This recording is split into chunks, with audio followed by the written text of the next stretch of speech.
Ինչից պետք է վախենալ։ Թիրախավորումից չեք վախենում, որ նաև հերթը ձեզ կհասնի։ Եկեք սենց նայենք, եթե մտնում ես մի դիրքորոշում ես արտահայտում,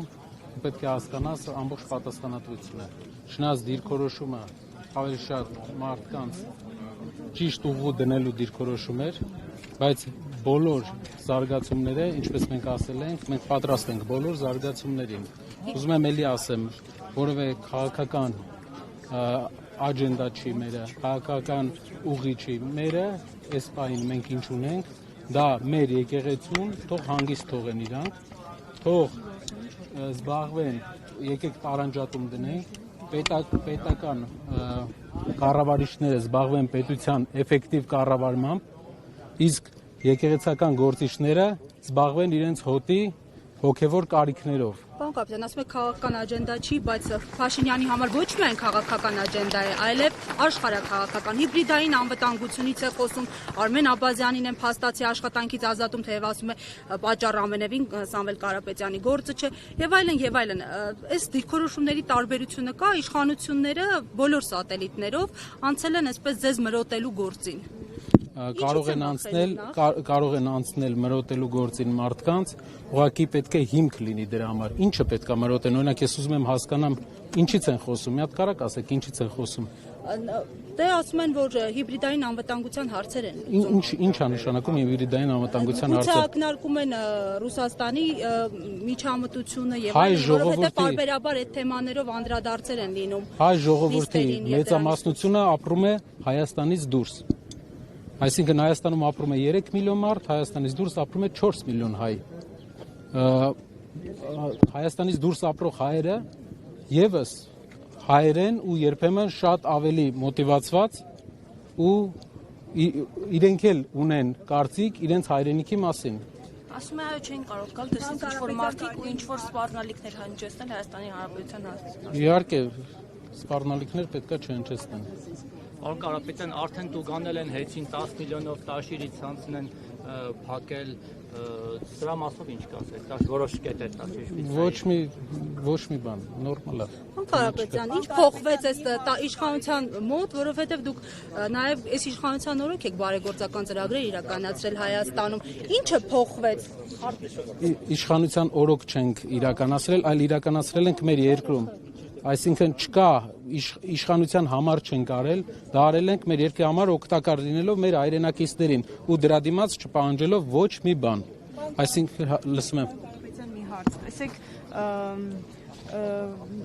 Կարապետյանները, մասնավորապես Սամվել Կարապետյանը, իշխանության հավակնելու, այսպես իշխանությանը հավակնություն ունի, օրինակ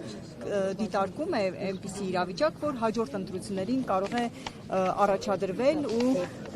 Երևի ճիշտ հասցեատեր չեք գտել, ես կարող եմ տնտեսական գործունեությունը, որ մենք տանում ենք դրա մասին պատմել, բայց ճիշտ հասցեատեր չեք գտել այդ հարցը տալու։ Ի պաշտպանություն եկեղեցու Սամվել ունի դրա հետ կապված եւ փորձում է օրինակ այդպիսի մտավախություն օրինակ կամ այդպիսի ազդակ ստանում եք, որ Նիկոլ Փաշինյան օրինակ հնարավոր է այդպիսի մտավախություն ըստ ամերիկյան վերջի հարցումների, ինչքան ես գիտեմ, հայ առաքելական Սուրբ եկեղեցին հայերի մեջ համարվում է ամենաբարձր ռեպուտացիա ունեցող ինստիտուտը մեր երկրի։ Իսկ դա նշանակում է, որ մեր բնակչության մեծամասնությունը աջակցում է իր եկեղեցուն եւ տեսնում է իր հոգու կարիքների հոգալու տեղը իր եկեղեցում։ Այո, կլինեն մարդիկ, ովքեր ինչ-որ խնդիրներ են տեսնում, կլինեն սպասավորներ, ովքեր խնդրահարույց են, բայց նույնը կա բժիշկների մեջ, ոստիկանության մեջ, անգամ մեր կառավարության մեջ կարող է հազվադեպ, բայց կարող է լինեն մարդիկ, ովքեր արժանի չեն իրանց դիրքին։ Դուք ասում եք միայն եկեղեցուն պաշտպանելու համար, եթե տեսնում եք այդպիսի վտանգ, օրինակ Չեմ կարող ասել, ինչքան ես հասկանում եմ, շատ տարօրինակ է, որ այսպիսի մեծ եկեղեցական տրադիցիա ունեցող երկրի ղեկավար կարող է այսպիսի բացասական վերաբերմունք ունենալ իր երկրի հիմնական ինստիտուտներից մեկին։ Շնորհակալություն։ արձագանքներ կան, օրինակ Զախարովան, բացի Զախարովայից այլ նաև Շնորհակալ եմ, մյուսը հետո կշարունակենք, իսկ հիմա այսքանը պարոն Կարապետյան,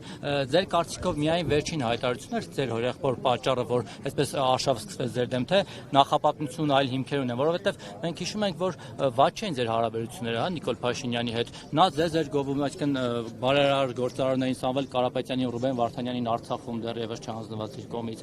հետո 21 թվականին Սամվել Կարապետյանը ջերմընդունելության արժանացավ Նիկոլ Փաշինյանի մոտ, եւ այս ընթացքում ձեր կողմից, ձեր ընտանիքի կողմից այդպես ընդդիմացող ինչ որ բաների չենք տեսել, հա, չենք մասնակցել։ Մի տեսլական ունենք, մեր տեսլականը կայանում է սրանում։ Եթե մեր ժողովուրդը ընտրում է ղեկավար, մենք կաշխատենք այդ ղեկավարի հետ եւ կփորձենք մեր երկրին ինչ որ դրական էֆեկտ տալ։ Միշտ աշխատել ենք այդպես ու երբեք խնդիր չի եղել։ Բայց դուք տեսնում եք, չէ՞, ղեկավարը ինչ քայլեր էր անում, օրինակ հանձնեց Արցախը, չգիտեմ,